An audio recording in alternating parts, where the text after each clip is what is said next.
My parents excluded me from my sister's engagement party. I booked a first-class trip to Maui. When they saw my posts, the party fell apart in hours. I'm Clara, and I need to get this off my chest, since what occurred last weekend has forever damaged my connection with my family. This is going to be long, but believe me, the finish is worth it. For reference, I'm 27 years old, work as a marketing director for a tech firm in Seattle, and have always been the black sheep in my family. Emily, my younger sister, is 24 years old and has always been the golden kid. She's a nurse, engaged to her college sweetheart Eric, and appears to be infallible in the eyes of my parents. Meanwhile, I relocated across the nation for my profession, decided not to have children, and generally lived my life on my own terms. The favoritism has always been clear, but I've learned to cope with it. What happened last weekend, however, crossed every boundary imaginable. It began on Thursday, when my mother, Lux, called me during my lunch break. She appeared nervous, which is rare for her. "Hey sweetie, I just wanted to let you know that Emily and Eric are having a little get-together this Saturday.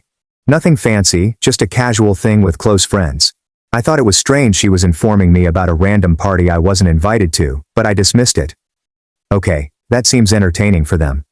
Exactly. It's really nothing extraordinary, just some folks coming over for dinner and drinks, very low-key. The talk felt unusual, but I didn't think much of it until Friday evening when my cousin Caroline contacted me and was furious. "Clara, please tell me you're kidding about not going to Emily's engagement party tomorrow." My blood turned cold. "What engagement party?" "The one your whole family has been planning for months. The one with a catered dinner, professional photographer, and custom decorations. The one where Eric's parents flew in from Denver and your extended family is driving hours to attend." I lay on my couch for a while, absorbing this wording. "Caroline, my mom specifically told me it was just a casual get-together with close friends." "Clara, there are 63 people invited. I have the invitation right here. It says, 'Join us for an elegant evening celebrating Emily and Eric's engagement.' This is not casual."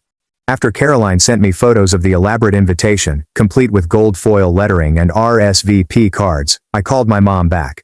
My hands shook while I dialed. "Mom, I just found out about Emily's actual engagement party tomorrow." There was a lengthy pause. "Oh honey, like I said, it's really just a small gathering." 63 people is not small. There's catering, decorations, and a photographer. Why wasn't I invited to my own sister's engagement party? A second sigh. "Well," Emily thought, "we all thought it might be better if you weren't there." You know how you can be sometimes. How I can be? What does that mean? You know, Clara, you tend to make things about yourself, and with your lifestyle being so different from Emily's, we just thought it would be more comfortable for everyone if this was more of a traditional celebration. I was speechless. My own family had purposefully removed me from one of my sister's most important events, and then lied to me about it. "Mom, I'm her sister, her only sister." "I understand, dear, but Emily wants this day to be perfect. She's worried that you'll say something inappropriate, that people will ask why you're still single, or that your job will keep you so far away. She just wants to celebrate with Eric's family and our close friends without any complications." The word complications struck me like a slap. That is what I was to them, a complication. I see. Well, I hope Emily has her perfect day. I hung up and burst into tears. Not only was I hurt, but I was also angry. This is how they compensated me for everything I'd done for this family. Paying Dad's medical bills when he had a heart attack, assisting them with their mortgage when Dad lost his job, and going home for every holiday despite the expense. But then something changed. I dried my tears and began plotting. I'd been saving for a trip for months, but I kept putting it off due to work. I had enough money to do something great. I suddenly knew what I was going to do. I contacted my best friend, Seren, who works at a premium travel firm. "Seren, I need you to perform a miracle. I want the most incredible solo trip you can arrange for this weekend, beginning tomorrow morning. Money is not an issue. Clara, it's Friday night, everything good will be booked. Please, Rach. I'm desperate. My family just showed me what they think of me, and I need to do something great for myself." Seren performed her magic. By midnight, she had booked me a weekend at the Four Seasons Resort in Maui, which included first-class flights, an ocean view room, a private beach cabana, spa treatments, and a sunset helicopter tour. I didn't mind that the overall sum exceeded my regular 3-month spending limit. Saturday morning, as my family prepared for Emily's small gathering, I boarded a first-class aircraft to Hawaii.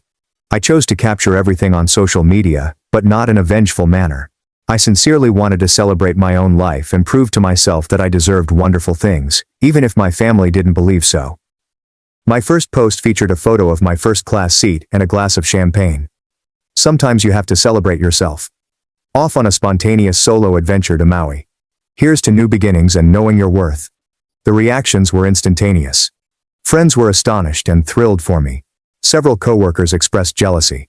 My college buddy Maris commented, "This is why I love you, Clara." Living your best life. When I arrived in Maui, I snapped a snapshot of the resort's entryway, which included magnificent tropical flora. Paradise found. Sometimes the best company is your own. Ham solo travel, and Maui life. Living my best life. The room was really gorgeous, floor-to-ceiling windows overlooking the Pacific. A private terrace, a marble bathroom with a soaking tub, and free champagne and chocolate-covered strawberries. I posted a photo of the view with the caption, "Room with a view." Grateful for jobs that let you have adventures like this. Blessed ocean view self-care. But the real brilliance came when I arrived at my private beach cabana. The resort had prepared a lovely spread of fresh fruit, gourmet sandwiches, and tropical drinks. I was wearing a new sundress from the airport boutique. My hair was blowing in the ocean breeze, and the sunset behind me was quite stunning. I requested another guest to photograph me as I raised my glass to the camera, with the ocean and sunset in the background. I appeared to be truly joyful, which I was, and utterly radiant. Cheers to the most beautiful Saturday evening. Nothing like a sunset in paradise to remind you that life is gorgeous. Sometimes the best parties are the ones you throw for yourself. I posted it around 5 in the afternoon. Hawaii time was 9 p.m. Back home, it was Pacific time, which coincided with Emily's engagement party. My phone service was working flawlessly thanks to my carrier's international plan. I was aware, however, that I would most likely incur significant roaming charges for all of the calls I anticipated receiving after people saw the ad. Within minutes, my phone began to vibrate with notifications. Friends and acquaintances liked and commented. My employer said, "Clara, this looks incredible. You deserve this." My neighbor remarked, "Living vicariously through you right now." But then I started getting all sorts of messages. The first came from my cousin Caroline. "Wait, Clara, are you seriously in Hawaii right now? While Emily's party is happening?" Then my Aunt Anna. "Clara, honey, are you okay? Your mother is asking about you." But the stream really started when people at Emily's party started seeing my posts. My family had not anticipated that many of the attendees would be my social media acquaintances. Eric's sister Iris, several of my high school pals, and other family friends who had known me since infancy. They were all at the party and were watching my posts. Live on their phones. I had a public Instagram account, and the majority of these users had been following my postings for years. Caroline, one of the few people who knew the true story regarding my exclusion, gave me updates throughout the evening, so I learned what happened next later. Around 9:45 p.m., Eric's sister Iris was scrolling through Instagram when she came across my sunset photo. She showed it to a few people, and word quickly traveled throughout the gathering. "Wait, isn't that Clara, Emily's sister? Is she in Hawaii right now?" People began pulling out their phones to read my posts. The images were magnificent, and the descriptions were courteous, but it was evident that this was a spontaneous single trip. Mrs. Calloway, Eric's mother, reportedly addressed Emily directly. "Honey, where is your sister tonight? She's not here, but she's posting these beautiful photos from Hawaii." According to Caroline, Emily went totally white. She had other plans," Mrs. Calloway persisted. "Other plans? She flew to Hawaii today. That seems like quite a coincidence that she'd plan a luxury vacation on the same day as your engagement party." This is when the situation began to deteriorate. Eric's father, Mr. Calloway, who had always been fond of me at family events, spoke up. "Lux, I have to ask, was Clara not invited tonight?" My mother, Lux, reportedly began stuttering. "Well, it's complicated. She lives so far away, and we kept it small." But Caroline jumped in. "Small?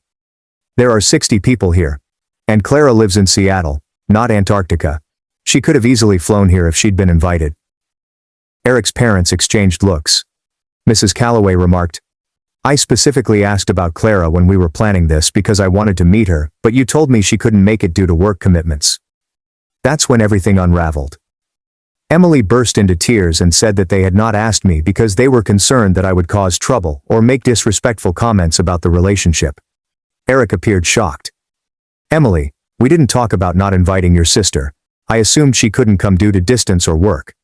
Eric's parents appeared concerned.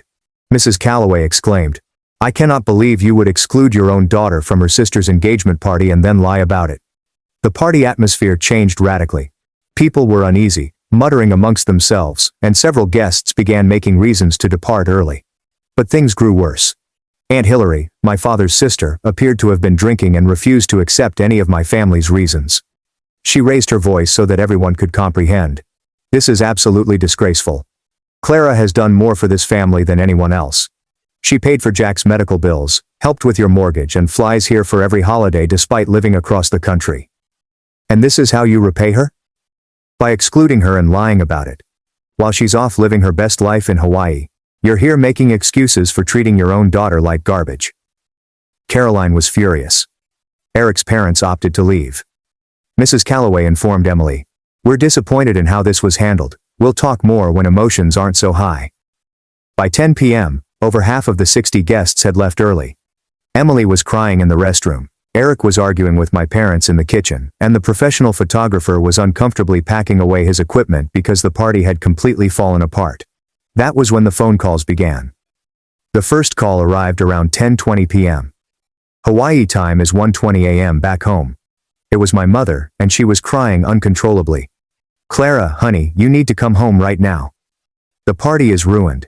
Emily is devastated, and Eric's parents left. Everyone's asking about you and your Hawaii trip. Mom, I'm in Hawaii. I can't just come home. And why would I? I wasn't invited to begin with. Please, Clara. Emily needs her sister. She's upstairs crying and saying the whole engagement is ruined. The engagement is ruined because I'm not there? That doesn't make sense. Mom, people are saying terrible things about how we treated you. Eric's family is upset. Aunt Hillary gave us a lecture in front of everyone. You have to fix this.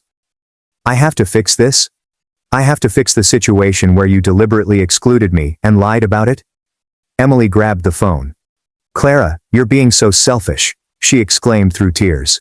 You knew this was my engagement party, and you deliberately planned this trip to ruin it. Emily, I didn't know it was your engagement party. Mom told me it was a casual get-together with friends. I only found out the truth yesterday from Caroline. That's not true. You knew, and you did this to hurt me. Emily, I literally had no idea. Check the timestamps on my flight booking if you want. I booked this trip after I found out I wasn't invited to what I was told was a casual dinner party. Eric seemed to have taken the phone then. Clara, I'm so sorry. I had no idea you weren't invited. I thought you couldn't come because of work or distance. If I had known, I would have insisted you be here. Eric, it's not your fault. You didn't know my family decided I was a complication to be managed rather than a sister to be celebrated. The calls kept coming all night, and I was thankful for my international phone plan, even though I knew it would cost me a fortune in roaming fees. My father Jack called, crying and apologizing. Aunt Hillary called to tell me how proud she was of me and that my parents owed me a big apology. Caroline called with updates on the party's aftermath. But the most intriguing call came Sunday morning from Eric's mother, Mrs. Calloway. Clara, I got your number from Caroline. I wanted to call and apologize for what happened last night. Mrs. Calloway, you don't need to apologize. You didn't do anything wrong. I feel terrible that we celebrated an engagement party while Eric's future sister-in-law was deliberately excluded. That's not how family should work. I appreciate that more than you know. I also wanted you to know that Eric and Emily are going to have some serious conversations about family dynamics before this wedding moves forward. Eric is reconsidering some things. That afternoon, I received a lengthy text from Eric. Clara, I've been thinking about what happened all night. I'm horrified that my future in-laws excluded you and then lied about it. I'm even more concerned about Emily's reaction when she was caught. Instead of apologizing to you, she blamed you for ruining her day, despite the fact that you were the one who was wronged. Emily and I are going to couples counseling, and I'm insisting that your entire family go to family therapy. I won't be a part of a family that treats people this way, so I need to see some significant changes in how your family treats you, before I can move forward with wedding planning. I was stunned. Eric was truly standing up for me in a manner that my own family never did. Meanwhile, my social media was flooded with support. People were commenting on my posts with messages like, "You look so happy, and this is what self-care looks like." Several friends had figured out the timing and were subtly supportive, saying things like, "Good for you for choosing yourself." The best part was that I was actually having a great time. The helicopter tour on Sunday was really stunning. I saw whales from the air, soared over volcanic landscapes, and saw the sunset paint the water in stunning colors. I shared a photo from inside the helicopter with the remark, "Sometimes you have to rise above to see how beautiful life really is." Grateful for this perspective. Helicopter tour to Maui now offers beauty and a fresh viewpoint. Monday morning, while I was getting ready to leave for the airport, Emily called me. She wasn't crying this time, but her voice was soft and defeated. "Clara, Eric says he's not sure about the wedding." "Emily, I'm sorry to hear that, but this isn't about me. This is about how our family treats people and how you reacted when you were caught excluding me." "But you ruined my engagement party by going to Hawaii." "Emily, I went to Hawaii because I found out I was deliberately excluded from my own sister's engagement party and then lied to about it. I took a beautiful trip for myself instead of sitting at home feeling sorry for myself. That's not ruining your party. That's choosing my own happiness over your drama." "But everyone was talking about you instead of celebrating me." "Emily, do you hear yourself?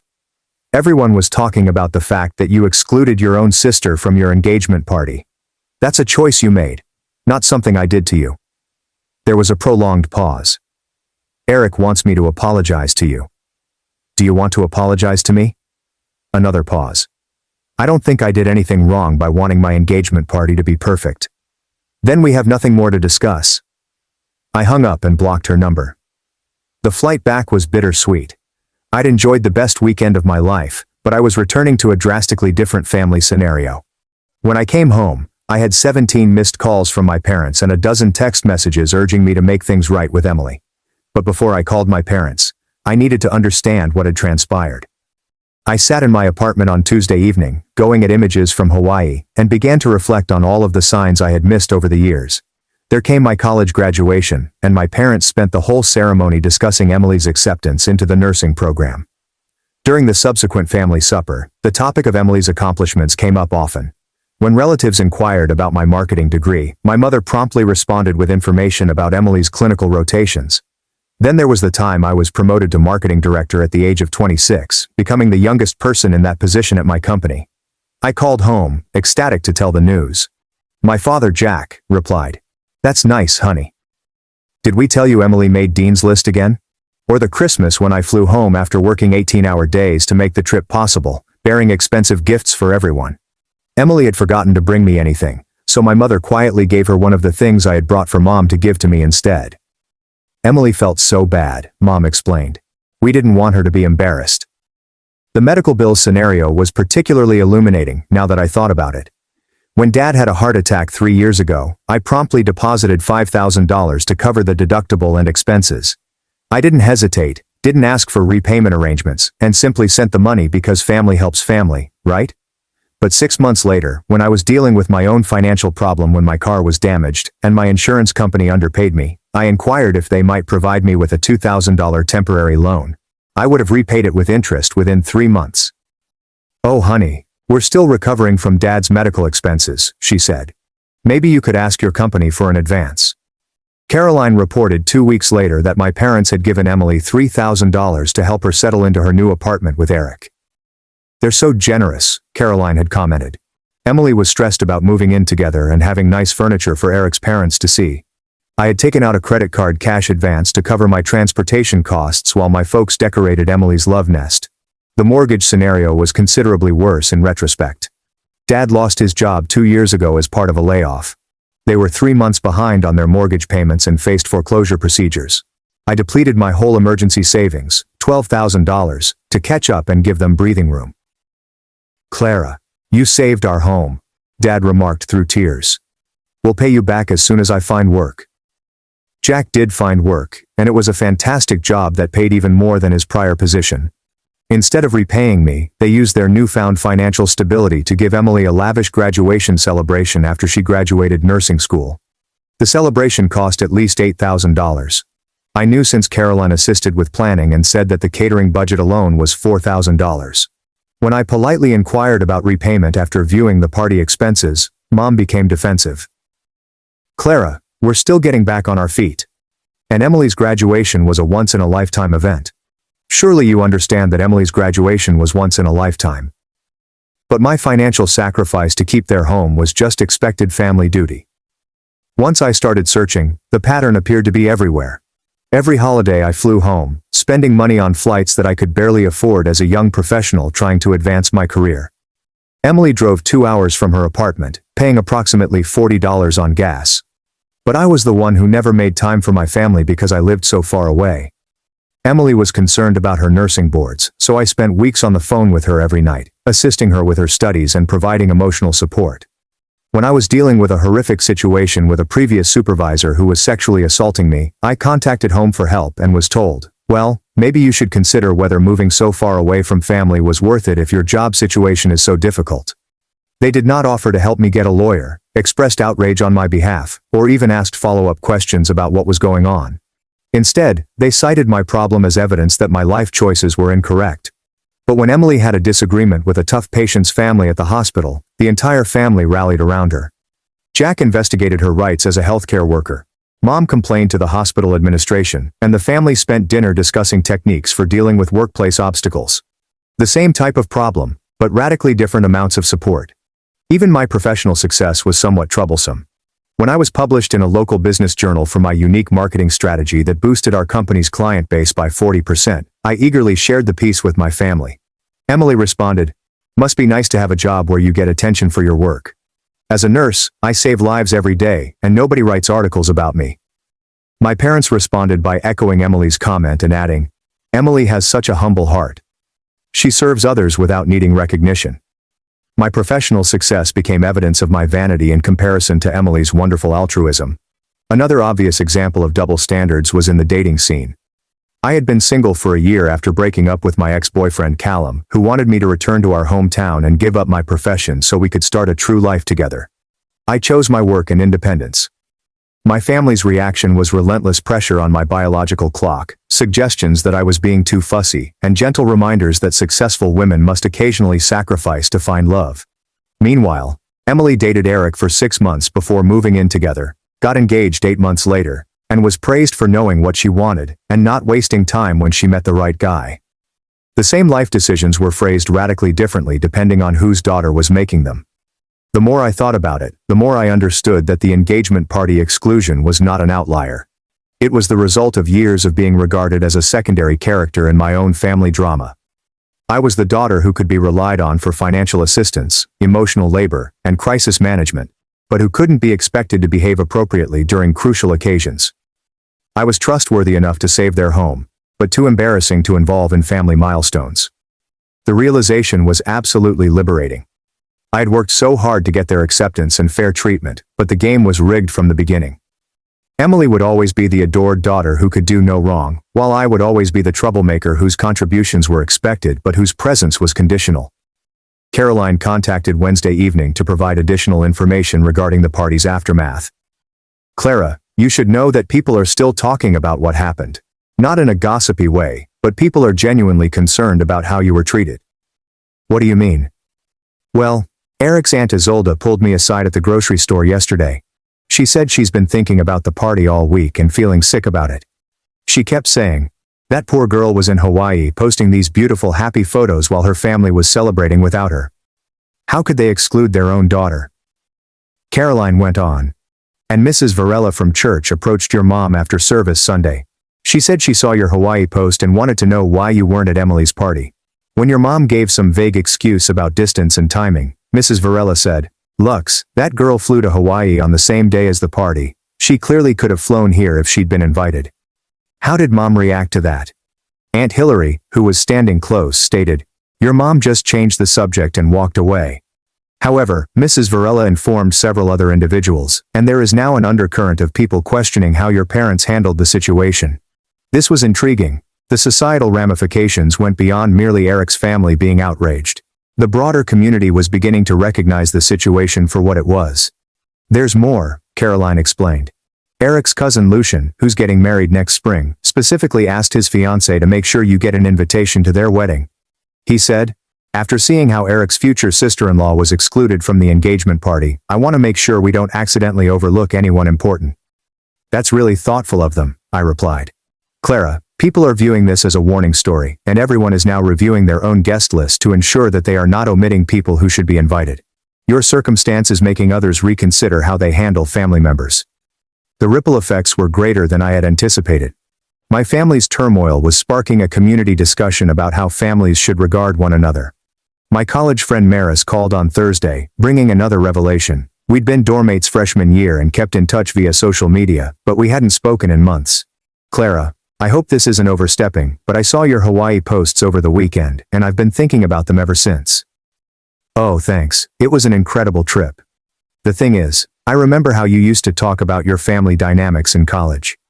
You were always so stressed about not being good enough for them, always trying to prove yourself worthy of their love and approval. I had forgotten how much I used to confide in Maris during late-night discussions in our dorm room. Looking at your Hawaii photos though, you looked genuinely happy in a way I hadn't seen in your posts for years. And then I figured out the timing with your sister's engagement party, and it all clicked into place. What clicked, Clara? You literally chose yourself over their dysfunction. You could have spent that weekend being miserable about being excluded, but instead, you gave yourself the most beautiful celebration. You looked radiant in those photos because you were finally putting your own happiness first. Maris's insight was enlightening. She was correct that I appeared different in those images, not just because of the lovely environment, but also because I was actually celebrating myself rather than seeking approval from others. I've been thinking about this a lot, Maris told me, because I've been in a similar dynamic with my own family. Not as extreme, but that same feeling of constantly trying to prove you deserve their love. Seeing you choose yourself so beautifully made me realize I need to make some changes too. Really? I've been dating this guy my parents disapprove of because he's not in a traditional career path. He's an artist. I've been hiding the relationship and feeling ashamed instead of just living my life. Your Hawaii weekend made me realize that I can't keep shrinking myself to fit their expectations. That's amazing, Jess. I'm telling my parents about Evan this weekend, and if they can't be happy for me, that's their choice. But I'm not hiding my happiness anymore, just to make them comfortable. It was great to learn that my decision to choose myself had motivated others to do the same. Perhaps there was something more going on here than just my particular family drama. Friday evening, I received an unexpected text message from Eric. Clara, would you be willing to talk? I know this is a weird situation, but I'd really value your perspective on some things. I called him back, curious what he wanted to talk about. Eric, how are you holding up with everything? Honestly, not great. I've been doing a lot of thinking this week about family dynamics and how people treat each other, and I keep coming back to what happened at the engagement party. I'm sorry this has been so stressful for you, Clara. Can I ask you something directly? Has your family always treated you this way? I paused to evaluate how honest I should be. What do you mean exactly? I mean, have you always been the one who gives more than you receive? The one who's expected to accommodate everyone else, but isn't accommodated in return? Why do you ask? Because I've been thinking about all my interactions with your family over the past 2 years, and I'm seeing patterns I didn't notice before. Eric went on to relate some uncomfortably correct observations. He'd noted that I was the one who always traveled for family functions, whilst Emily was accommodated. He'd noticed that conversations concerning my accomplishments were swiftly turned to Emily's. He had noticed that I was asked for guidance and financial assistance, but not involved in celebrations and accomplishments. The engagement party wasn't an isolated incident, was it? He inquired. No, Eric. It was just the most obvious example of a long-standing pattern. I need to ask you something else, and please be honest. Do you think Emily is aware of how unequally you're treated? This was a question I had avoided asking myself. I think Emily benefits from the inequality, and she's chosen not to examine it too closely. Whether that's conscious awareness or willful blindness, I'm not sure it matters. That's what I was afraid of, Eric explained gently. Eric, can I ask why you're asking me these questions? Because I'm trying to figure out if I'm about to marry someone who participates in treating her own sister badly, or if she's just been unconsciously following her parents' lead. And I'm realizing it might be the former. What makes you say that? Her reaction when she got caught excluding you. Instead of being horrified and apologetic, she was angry at you for ruining her party by living your life. That wasn't the response of someone who made an innocent mistake. That was the response of someone who thought she had the right to exclude you and was angry about facing consequences. Eric was seeing the problem more clearly than I had anticipated. And the more I think about it, he told me, the more I realize she's never once mentioned feeling bad about how your family treats you.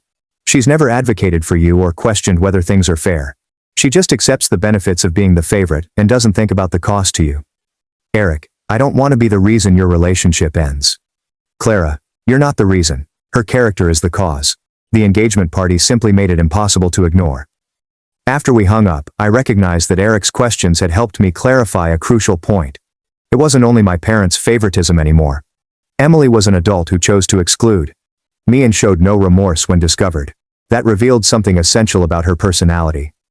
Saturday morning I awoke with more clarity about things than I have in years. I prepared myself a wonderful breakfast, sat on my balcony with my coffee, and began preparing the call to my parents. I called my folks and told them that we needed to have a serious chat. Clara, Jack, I need you to understand something. What happened this weekend wasn't about a party, it was about you deciding that I'm an embarrassment to this family and then lying to my face about it. Clara, that's not true, Jack said. Jack, you excluded me from one of the most important events in Emily's life because you thought I would cause drama. Then when I found out and chose to do something beautiful for myself instead of wallowing, you called me selfish for not fixing the situation you created. We just wanted Emily's day to be perfect, my mom explained. And you decided that meant I couldn't be there. Do you understand how that feels, to know that your own family thinks your presence would ruin an important celebration? There was silence. And instead of apologizing when you were caught, you tried to make me responsible for fixing it. You wanted me to fly home from Hawaii to make Emily feel better about excluding me. There was more stillness. Here's what's going to happen, I explained. I'm done being treated like a second-class member of this family. I'm done being expected to contribute financially and emotionally while being excluded from important events. I'm done being called selfish when I prioritize my own well-being over your drama. Clara, what are you saying? My mother inquired. I'm saying that until you can acknowledge what you did wrong and make genuine changes, I'm not participating in family events. I won't be coming home for holidays. I won't be contributing to family expenses, and I won't be available for crisis management. You can't be serious, Jack replied. I'm completely serious. I spent this weekend in paradise being celebrated by strangers at a resort while my own family was excluding me from a party. That told me everything I need to know about my priorities. The aftermath has been interesting. Eric postponed the wedding indefinitely. He informed Caroline that he can't marry into a family that treats people the way mine did, and he doesn't believe Emily realizes why what she did was wrong. Some extended. Family members have contacted me to say they are pleased of how I handled the situation. Others have pressed me to be a greater person and reunite with Emily. My parents have alternated between apologizing and attempting to guilt me into returning home. Emily has been sharing heartbreaking words on social media about family betrayal and individuals who desert you when you need them the most. But here's the thing. I've never felt happier about myself. The weekend in Hawaii was more than just a vacation. It was a vow that I esteem myself enough to choose my own happiness over other people's problems. I wasted years attempting to win love from people who had already decided I wasn't worthy of celebration. Now I'm planning additional solo adventures. I'm creating boundaries with my family that I should have established years ago. I'm concentrating on the relationships in my life with individuals that genuinely want me around. My employer elevated me last week, citing my recent confidence and self-advocacy skills. My friends keep telling me that I seem different, happier, and more confident. 3 months later, Eric and Emily split up. Eric told Caroline that the engagement party situation exposed him to many variables he hadn't noticed before, and Emily's refusal to accept responsibility for her actions was a deal-breaker for him. Emily blamed me for the breakup, of course. But Caroline informed me that Eric stated that his decision had nothing to do with me, and everything to do with Emily's personality and our family's dysfunction. My parents have begged me to return home and support Emily during her split. They claim she needs her sibling. I informed them that Emily had made it apparent that she only needs her sister when it is convenient for her. When she wanted to celebrate anything significant, she thought I was too much of a hassle to include. I'm doing another solo trip next month, this time to Italy. I plan to eat delicious food, visit ancient ruins, and celebrate the fact that I have finally learned to respect myself enough to walk away from individuals who do not value me. Sometimes the best revenge isn't getting back at those who have wronged you. Sometimes you're enjoying such a great life without them that they realize what they lost when they decided you weren't worth staying around. Friends still comment on my Hawaii images, telling me how joyful and glowing I looked, because I was. For the first time in years, I chose myself over my family's problems, and it felt great. That weekend showed me that I do not need my family's permission to enjoy my life. I can plan my own party, go on my own travels, and generate my own bliss. And honestly, the view from Hawaii was far more stunning than whatever drama was going on at Emily's engagement party. Anyway, here's an update. 6 months later, I'm engaged to an excellent man I met at work who finds my independence and self-respect appealing rather than bothersome. We are planning a small destination wedding in Tuscany. And yes, my family is invited, but only if they can sincerely enjoy our happiness without focusing on their own problems. The irony is not lost on me that, although Emily's engagement failed because she couldn't treat her own sister with basic respect, I found love with someone who valued exactly the qualities that my family deemed problematic. Being excluded from the incorrect party is sometimes the finest thing that can happen to you since it gives you the opportunity to locate the appropriate celebration.